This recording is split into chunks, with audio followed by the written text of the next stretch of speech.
अस्सलाम वालेकुम। मैं हूं फैसल तारड़। आज 8 जून बरोज पीर। तीन बड़ी खबरें हैं, तीन बड़ी स्टोरीज हैं, तीन बड़े अलमिए हैं जो इस वीलॉग के अंदर आपके सामने रखनी है। और जाहिर है अगर एक एक पर फर्दर फर्दर वीलॉग भी किया जाए तो बहुत लंबा वीलॉग हो सकता है। नंबर 1, आजाद कश्मीर से जो रात को खबरें आई वो बड़ी अफसोसनाक थी, खासतौर पर रावला कोर्ट से। कि रात को खबर आ गई थी कि रावला कोर्ट के अंदर कर्फ्यू लगाने का जो है वो फैसला किया जा रहा है। दूसरी बड़ी स्टोरी, गिलगित बल्तिस्तान का इलेक्शन, और अब उस इलेक्शन को खत्म हुए भी तकरीबन आप कह सकते हैं कि 18 से 20 घंटे गुजर चुके हैं, 20 से ऊपर घंटे गुजर चुके हैं। अभी तक मुकम्मल नताइज नहीं आए, और जो नताइज जारी किए गए हैं वो किस तरफ जा रहे हैं, और सारे के सारे ही परेशान है ना। नून लीग, पीपल्स पार्टी, पीटीआई, यानी इस तरह का कुछ रिजल्ट बनाया जा रहा है कि कोई भी खुश ना हो, सारे मोहताज हो जाए, सारे हाथ जोड़े, हाथ फैलाएं। तीसरा जो रात को सरप्राइज आया था ना, अचानक कुछ 12:30 के करीब, रात 12:15 12:30 के दरमियान खबरें चली, भाई ईरान ने इसराइल पे हमला कर दिया है। एक ब्रिगेड, दूसरी, तीसरी, चौथी, पांचवी, यानी पांच पांच हमले किए गए। और फिर उसके बाद जो दौड़े लगनी थी, इतने मिसाइल, इतने मिसाइल, इतने मिसाइल। अहम चीज क्या थी मेरे लिए, मैंने सबसे पहले रात 1:15 ये सर्च किया, ये चेक किया कि क्या मोहसिन नकवी साहब पाकिस्तान वापस आ गए हैं। तो पता चला वो पाकिस्तान नहीं आए। तो मेरे लिए सबसे हैरानगी की बात ये थी, मोहसिन नकवी फील्ड मार्शल का पैगाम लेके, साथ ही अमेरिका का पैगाम लेके, यानी जाहिर है वो अमेरिका से इधर उधर सारे जो पैगाम आ जा रहे हैं नकवी साहब के जरिए या फील्ड मार्शल साहब के जरिए, तो वो गए हुए हैं ईरान। और दूसरी तरफ ईरान उनकी मौजूदगी के अंदर अगर इसराइल पर इतने सैकड़ों मिसाइल फायर कर देता है तो फिर नकवी साहब के पल्ले क्या रह गया। तो ये थी अहम चीज। बहरहाल इन सारी चीजों पर बात करते हैं मुख्तसर। आपसे गुजारिश आई थी यूट्यूब चैनल को जरूर सब्सक्राइब करें और फीडबैक जरूर दिया करें।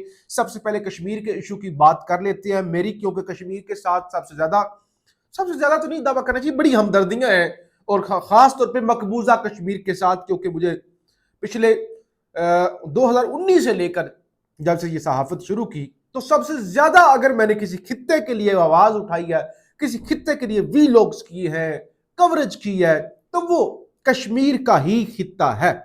और इस सिलसिले में फिर 2021 के अंदर भारत ने मुझे बैन कर दिया था, पाबंदी लगा दी थी। तो बहरहाल अब जरा बात करनी चाहिए न्यूट्रल, क्योंकि रात को जो खबरें आई ना भाई, रात को और सुबह अभी मेरे पास मोबाइल भरा पड़ा है, मैं आपको पहले वो पढ़ दूं। अगर सिर्फ वो मुसद्दका खबरें नहीं है, क्योंकि इंटरनेट नहीं है, कियोस है, इंटरनेट नहीं है वहां पे, और जाहिर है इंटरनेट ना हो, राबता ना हो, अफवाहें फैलती हैं। मैं जरा अफवाह आपके सामने रख दूं ना, आपके कान खड़े हो जाएंगे, और बहुत सारे लोग फिर अफवाहों को सच मानना भी शुरू कर देते हैं। इसलिए भी मेरी कोशिश ये थी कि ये अफवाह आपके सामने ना रखी जाए। लेकिन बहरहाल रात भर जारी रहने वाली फायरिंग सुबह अजान के वक्त रोक दी गई। फोर्सेस ने जगह छोड़ दी है। जो लोग धरने में मौजूद थे सब तकरीबन शहीद हो गए हैं, चंद कुछ बचे हैं जो जख्मी हैं। सीएमएच रावलाकोट में सिर्फ 50 लाशें ही पहुंचाई गई हैं, जिसके बाद सीएमएच को बंद कर दिया गया था। बाकी इतलात के मुताबिक 300 लाशें सड़कों पर पड़ी हैं, जिन्हें अभी उठाया जा रहा है। लोग आ रहे हैं और लाशों को उठा रहे हैं। कुछ लाशें गाड़ियों के जरिए फोर्सेस पहले ही उठाकर ले गई थी। इस तरह की खबरें चल रही हैं। मैंने मुख्तलिफ जगहों से रिसर्च करने की कोशिश की।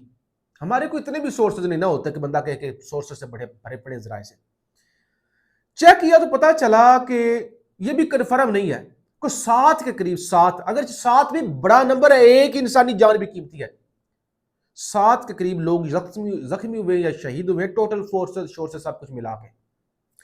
लेकिन यहां जो अफवाहें फैल रही हैं वो तो सैकड़ों लाशों की फैल रही हैं। एक लाश भी खतरनाक मामला है, तशवीशनाक मामला है। मुख्तसर इजाजत दे मुझे, मैं बात कर लूं इस सारे इशू पर। देखिए जी, कश्मीर है सेंसिटिव, इस बात में कोई शक नहीं। कश्मीर को, पाकिस्तानी कश्मीर को ज्यादातर जो प्राइम कंट्रोल है वो पाकिस्तानी एस्टैब्लिशमेंट का है, और इसी तरह जो इंडियन ऑक्युपाइड कश्मीर है वहां पे इंडियन एस्टैब्लिशमेंट का कंट्रोल है। जगह है डिस्प्यूटेड, तारीख आपने पढ़ी होगी। मुख्तसर मामला यह है कि कश्मीर के सारे लोग तकरीबन 1947 में पाकिस्तान के साथ आना चाहते थे। जो राजा था कश्मीर का जब उस पर मुश्किल पड़ी, जब कबायलियों ने हमला कर दिया और वो सारा मामलात हुए, कश्मीर उसे लगा कि मेरे हाथ से जा रहा है, तो राजा ने जाके इंडिया के साथ सिग्नेचर कर दिए, इंडिया के हवाले कर दिया कि मैं कश्मीर तुम्हारे हवाले करता हूं, यानी तुम्हारे साथ इलाहाक करता हूं, अपनी आवाम से पूछे बगैर। और जो राजा था वो मुंतखब राजा भी नहीं था, वो ऐसा तो नहीं था वोटों से लेकर आया, उसने जो फैसला कर दिया है वो सारी अवाम का फैसला है ऐसा, जबकि अवाम का फैसला कुछ और था। उसके बदले में उसने सिक्योरिटी मांगी। बहरहाल जितना फतह हो सकता था कश्मीर हो गया, बाकी वहां पे मामलात लाइन ऑफ कंट्रोल बन गई, अक़वाम मुत्तहिदा वहां पे आ गई, अक़वाम मुत्तहिदा में करारदादें चली गई। फैसला ये हुआ कि भाई ये जो लोग हैं ना, इधर वाले और उधर वाले, ये फैसला करेंगे पाकिस्तान के साथ जाना है या इंडिया के साथ जाना है। मेरे ख्याल से तो ये दो ऑप्शन ही थे, तीसरा ऑप्शन नहीं था कि आजाद मुल्क बनाना है, दो ही थे, इंडिया या पाकिस्तान के साथ जाना है। अब वो मामला जूं का तू है। इंडिया के एस्टैब्लिशमेंट ने कुछ ज्यादा बदमाशी कर ली, उन्होंने ये जो आर्टिकल 370 खत्म कर दिया, 35 खत्म कर दिया, डोमिसाइल वहां से बाकी लोगों को ला ला के दे दिया, जमीनें वहां से खरीदने लग गए।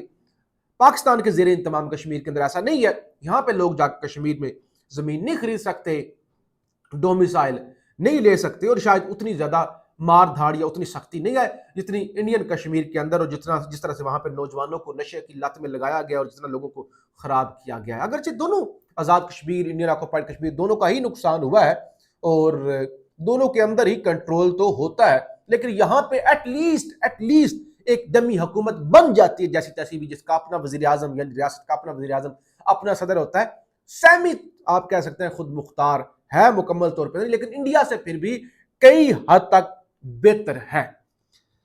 अब 12 सीटों वाला मामला हुआ, अभी बहुत सारे हमारे दोस्त पाकिस्तानी एस्टैब्लिशमेंट को दोष दे रहे हैं। मेरी किसी एस्टैब्लिशमेंट के साथ कोई हमदर्दी नहीं है, चाहे वो भारतीय एस्टैब्लिशमेंट हो चाहे पाकिस्तानी एस्टैब्लिशमेंट हो, जाहिर है ये कंट्रोल तो करते हैं। लेकिन सबसे जो प्राइम इस सारे क्राइसिस के अंदर, इस फसाद के अंदर जो किरदार है ना, ये अगर मुझे कश्मीर के लोग देख रहे हैं, जाहिर है कश्मीर के जो अंदर बैठे हुए उन बेचारों के पास तो इंटरनेट नहीं है, जो बाहर ओवरसीज है उनके लिए इसके अंदर भाई साहब सबसे पहला जो किरदार है वो आपके वजीर आजम फैसल मुमताज राठौर साहब का है, आपके सदर का है, आपकी इंतजामिया का है। कर्फ्यू का हुक्म पाकिस्तानी एस्टैब्लिशमेंट ने तो नहीं दिया ना, हुक्म दिया होगा, लगाने वाले तो नहीं थे ना। फैसल राठौर साहब इस मामले को संभाल सकते थे? नहीं संभाल सकते थे, वो इस्लामाबाद बैठे हुए। नफरत अमेज बयानात किसने दिए? ये सारे मामला नफरी किसने तलब की? तो लिहाजा ऐसा नहीं हो सकता कि पिंडी वालों को आप गालियां दें और आप कश्मीर की जो लोकल जो अपनी हुकूमत है उसको कहें कि नहीं भाई वो मुबर्रा है। तो लिहाजा ये मिलजुल के जानबूझ के इस मामले को अच्छे तरीके से हैंडल किया जा सकता था, बहरहाल नहीं किया गया। आप गिलगित की मुख्तसर बात कर लें, गिलगित बल्तिस्तान के अंदर आजाद फैसला करेंगे आजाद लोग कि हुकूमत किसकी बनेगी। अभी जो नताइज सामने आ रहे हैं, यानी ये नताइज वो बनाने वालों के नताइज है, कोई हाँ आजाद नताइज है, वाकई ओरिजिनल नताइज है, इसकी अभी तस्दीक नहीं हो सकी।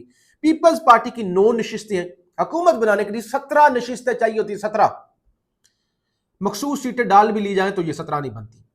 पाकिस्तान मुस्लिम लीग नून की 5 नशिस्तें हैं, आजाद उम्मीदवारों की 8 नशिस्तें हैं, मजलिस वफ़द मुस्लिमीन की 1 नशिस्त है, हालांकि गालिबन कम से कम 2 होनी चाहिए थी, 1 अभी तक ऐलान ना होने वाली नशिस्त 1 है।